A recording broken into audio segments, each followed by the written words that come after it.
Papuri ni Pokwang kay Kim Chiu, pinutakte at binakbakan ng fans ni Fiang Smith.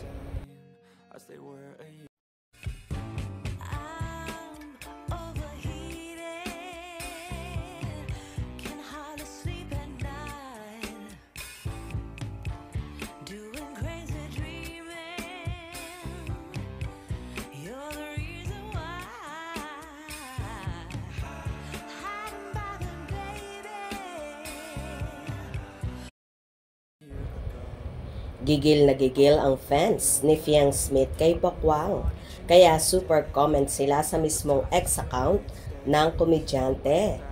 Nadamay si Pokwang sa inis ng ilang fans ni Fiang dahil pinatulan daw ng una ang splice video na lumabas. Ito yung kumalat na video kung saan sinabi ni Fiang na wala na raw nakakatalo sa batch nila sa Pinoy Big Brother kahit ilang Pinoy Big Brother edition pa ang lumabas. Edited kasi ang trending video kaya hindi narinig yung sinabi ni Fiang na joke lang ha. Para sa fans, isa itong hate train para sa collab team ni JM Ibarra. Imbierna ang fans dahil imbis daw mag-sorry si Pokwang ay tila deadma pa raw ito at lalong nang aasar. Hindi rin natin masisi ang actress dahil binash na kasi siya ng bonggang-bongga. Kaya palaban na rin ito sa mga hanash at pang-ookray sa kanya ng mga fanay ni Fiang.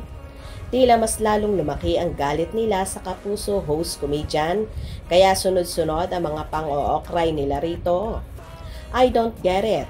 I know you're a victim of the splice video, but instead of acknowledging it, here, you are throwing shades. I hope you're doing well after all. God sees the kindness within, hindi yung projected lang na kiniklaim. Libre lang po mag-spread ng kindness and positivity. Ganyan paglaos na papansin, sabay sa hate train.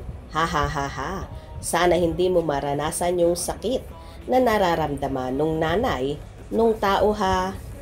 Pati nga ang post ni Pokwang kung saan ni-repost niya ang short reel ni Kim Chiu na may caption na maganda, mabait, talented, humble at higit sa lahat, mahal ko siya. More power sa iyo nak at Prinsesa Chinita.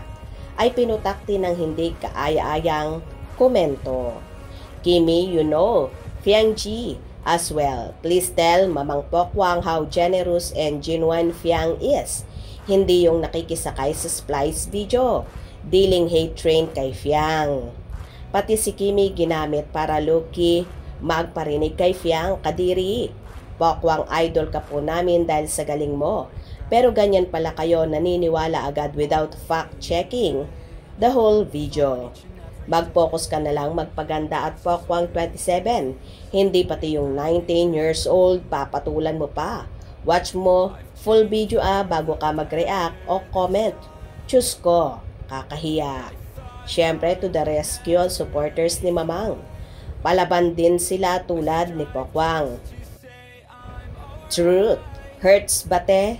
Si Pokwang kahit di kagandahan tulad ng sinasabi mo ay ilang taon na yan sa showbiz Yung pinagyayabang mo, wala pang napapatunayan, mayabang na.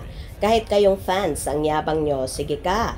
Kung gaano kabilis umangat, baka ganun din kabilis lumagapak. Hayaan nyo na po yan Mamang, ibang-iba na talaga generation ngayon. Kahit mali para sa kanila, tama yon.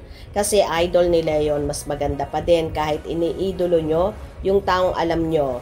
Then kung tama at magiging magandang halimbawa at kung magiging inspirasyon ba siya sa buhay nyo. At parang hindi pa matatapos ang banggaang ito sa ex. Kapansin-pansin kasi ang latest tweet ni Pokwang na tila patama raw sa kanyang bashers. Sa latest entry niya, kasi sa ex, pinost ni Pokwang ng isang animated dog na tumatol na may caption na gutom na nak, tahan na, kakain na, chew. Nakabantay at nakaabang ang fans ni Fiang sa sokmed ni Pokwang kaya pinutakti na naman ito ng katakot-takot na bashing. Ano ba yan? Pati si Kim Chiu ay nadamay sa inis ng Fiang fans dahil nga sa ginawa ni Pokwang. Wag na po ganon, magkaisa na lang kayo at magkapatawaran kung sino ba talaga ang may mali sa inyo. Hope you enjoyed. Please subscribe for more info.